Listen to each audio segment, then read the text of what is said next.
Getting split ready. For my wife, God rest her soul. God, I'm so sorry. No, she's not dead. We're just divorced. Unscripted and honest discussions on divorce and separation. Getting split ready. What was I supposed to tell him? I divorced you from the show? Here's your hosts, Doug Katz and Mariah Pleasant. Hey, it's Doug Katz and Mariah Pleasant with another episode of Getting Split Ready. Another great guest tonight. We've got with us Jessica Malmquist, who is the founder and principal of Greenwich Law Group. Greenwich Law Group. There's so many different permutations of the different firms. I never get it right. So Greenwich Law Group and president of the Collaborative Law Institute of Illinois, a fantastic organization. We'll be talking about a little bit kind of what they do and collaborative law today. She's also a mediator. She does litigation, collaborative, which, again, close near to her heart, and acts as a guardian ad litem. And really interesting, has worked extensively in international, dealing with international couples, got her some of her training, some of her education overseas. Yep. As well as Cleveland, which I think some people consider overseas. And I might agree with you there. So we'll just jump right in. Hi, Jessica. So let's start with what is collaborative law or collaborative divorce? Well, collaborative law is an ADR method of coming to conflict resolution. A collaborative divorce would be when you use collaborative processes to divorce. So that means, does mean different things to different people, but in essence, what it is you will have multiple attorneys representing the parties involved in the divorce. You sign what's called a participation agreement, and you will have neutrals involved in the process. Those neutrals can be financial neutrals. They can be divorce coaches, which act as mental health neutrals for the parties. You can have a 1 or 2 coach system in that. And then you can also engage the use of other experts. So you may have valuators for businesses. You may have valuators for personal property. How is that different than a traditional divorce? A traditional litigated divorce would be when one person files a case and you are handing over the process to the court system in which you are located. So your jurisdiction and where you're getting divorced will have a certain plan and sort of timeline for your divorce, and then you will be on that track. When you have a collaborative divorce, generally speaking, you are not in the legal court system, and you will be able to set a pace and a method of getting divorced that is geared towards the couple who is getting divorced. You mentioned the term ADR.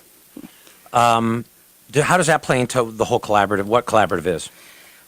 ADR is alternative dispute resolution. There are different types of ADR. Mediation is one, arbitration is one, and collaborative is another. Help us understand the whole team. You mentioned some of those folks. How do they work together? You know, it's one of these things where a lot of strong personalities, I'm sure. What do you see when they're working together for that common goal? Like, how does that all work? For people who practice collaborative law, whether it's a mental health professional who acts as a divorce coach, a financial who is acting as a 1 or 2 party neutral, or an attorney, you really have to adjust your thinking so that you can work with the other professionals. Instead of being an adversarial process, as a litigated case would be, you are there to work together, and you operate under an umbrella of transparency, which allows you to work with the other individuals. A strong working relationship with the divorce team is going to be, or with the collaborative team, is going to be very, very important for a successful collaborative case. What are some of the benefits of working with a collaborative team or going the collaborative route? Going with the collaborative route allows you to take control over a process of which you actually have very little control in. It takes 2 to get married. It takes 1 to get divorced. Mm-hmm. It is not necessarily true that both parties want to get divorced. In a collaborative type case, you are able to make adjustments and bring on board the other person. You may also be dealing with a family situation where one party is far more financially savvy or has had more of the financial control in the relationship. Whether that was voluntary or involuntarily or involuntary doesn't really matter, but it does allow the person with an information deficit to come up to speed through the use of possibly a financial neutral, slowing down the process so the people can catch up. Same on the emotional side with the use of a divorce coach for the party who may be reluctant to actually get divorced. Is there any cost advantage? Divorce is expensive no matter what. I think people think they can do it for free. Is there any cost advantage in going with collaborative? I would actually prefer to split up cost into two different categories. So there's a financial cost of divorce and there's an emotional cost of divorce. So the financial side of a divorce is going to be what it is. There are some people who believe very strongly that a collaborative divorce will be less expensive than a litigated divorce. I personally am not someone who believes that. I think the case will be what the case is going to be, and you really need to look at what is going to work for the family going forward. When you have a collaborative case on the financial side, you do tend to have more professionals, and so you will have a meeting, and if you're a bean counter, you will look around the table and add up the cost per hour, and you may freak out. Yet, Technical term, right? that is a legal term. Right. However, if you were to go to court, you may have only two attorneys there charging the same amount, but I can sit in court for 4 hours doing absolutely nothing to see a judge for 10 minutes. So the financial side, it depends a lot on the parties. It depends a lot on their assets, right? Their liabilities, their family structure, their children. It's also really important to look at the emotional cost. So it is very difficult to go to court and hand your life and your divorce over to another person. You also have the emotional cost of not being able to deal with the spouse you have and the person you may be involved with for the rest of your life. If you have children, you are going to be dealing with this person. People have a bad habit of carrying over the actions from one marriage into another. You may be able to work through some of those issues in a collaborative divorce. Why do you think more people don't go the collaborative route? I suspect it's because they don't know about it. Collaborative, when compared to other ADR methods like arbitration and mediation, is relatively new, especially when it comes to divorce. Everyone knows about litigation because they know people who've gone through it. They've seen War of the Roses, right? We know these cases. We have mediation where there's a lot of misinformation about mediation, but people are familiar with the concept. You have arbitration where, there's the mini judge, the person who gets to decide from on high, even though you're not in court. Collaborative is relatively new, and only successful collaborative cases will breed good information. We as attorneys, mental health experts, and financials may not also be the best advertisers of good processes. We're all busy people, and we should probably all do a slightly better job. Real quick question on that. I think when people hear collaborative, they think love fest, right? They think these people are getting divorced. How do they, why are they getting divorced if they can work collaboratively? Right. But to talk a little bit about that, because it doesn't necessarily mean that they're getting along the way people perceive it, right? Right. So collaborative law is, at a collaborative divorce, is not necessarily a kumbaya situation. What it is... Another technical term. Another technical legal term. But what it is, it's when two people see the benefit to sitting down and working out their divorce together rather than handing it off to other people. And that's basically what really needs to happen.